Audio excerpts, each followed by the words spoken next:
Hi, it's Gene, retired in Mexico, and we're going to get right into it. No bumper. 133 favorite artists.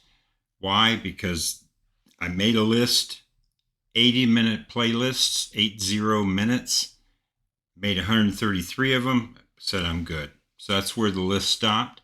And we're on number 85 today. So we've gone quite a ways through this. And I've got the criteria below basically how much do I care about the band? What do the playlists sound like? They've got to be all killer, no filler. What's my live experience? What do I read? What about lyrics? Just everything. So anyway, this one's going to be a little controversial, and it might upset some people because this is a band I really like. So anyway, before we do that, down below is a link to my Patreon page as well as a link to this playlist of this band. And it was hard to make a list because there's so many great songs by this group. And I say controversial because this is the world's most popular band, most streamed band in over 60 countries. Yeah, talking about Queen. I love Queen, but they're only at number 85. Why? Because there's just other people that I like better. But I'm a huge fan. Have I seen them in concert? Yes. So I saw the Hot Space Tour in September of 1981. Really great show, except for Brian May's guitar solo. That went on like 15 minutes. Felt like 20 or 25. The band left the stage, and I took a walk, you know? So great concert, except for that. Brian May just all alone on stage. And basically, my review of that guitar solo was, hi, I make guitars.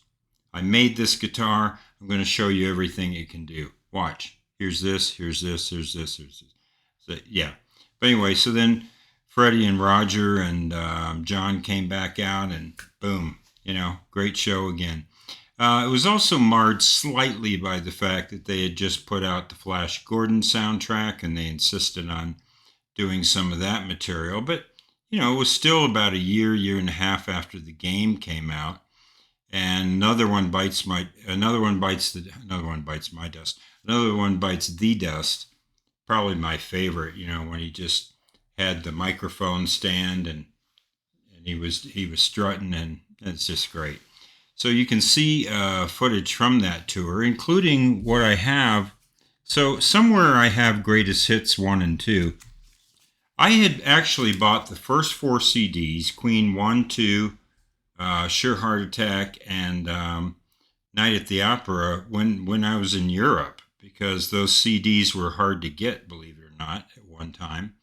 So I brought them all back from Europe in 1989, and I had them for years and years and years, and was really proud to own those. They were imports, and it was a big deal. But time went on, and material started getting remastered, and after a while, they didn't sound that good, really. So I sold them. Somewhere I've got 1 and 2, and then I've got on DVD. I've got We Will Rock You, which has since been, I guess, kind of put out in a better edition. But this is live at Montreal, but it's a little, I guess it's not in the correct running order, but these are live performances, starting with We Will Rock You all the way through We Are the Champions is the last song, so those are split up, and God Save the Queen. And yeah, it's not just a regular concert DVD, but it's still cool to own, and it's got footage from the year that I saw them. So live in Montreal, probably the closest I can come to stepping in the same river twice. Number 85. Yeah, but anyway, the playlist is really great. Well, let me look at that real quick. I'll just tell you what's on there. I think,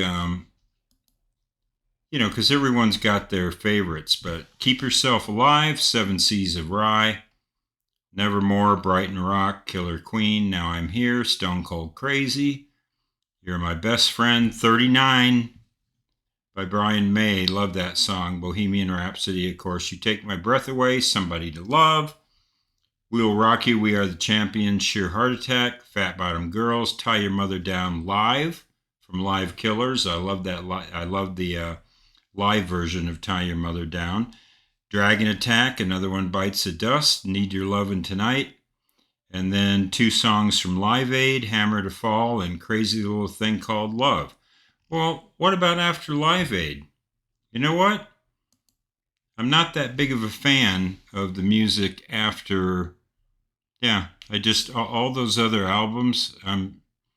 They just never really excite. There's certain songs that I like, but yeah, on my anthology, I decided just to go from Queen 1 through Live Aid, cut it off because that's the sweet spot that I like.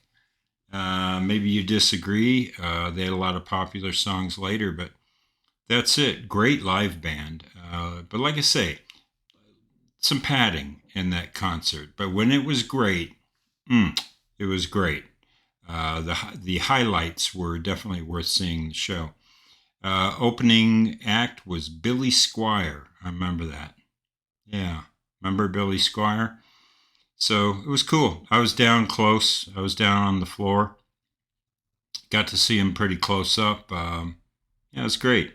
So anyway, that's it. As we say here, oh well, I usually say why I like a band, but just talent, right? And range. These guys have fantastic range, fantastic singers, and they started out as kind of prog rock slash kind of hard rock.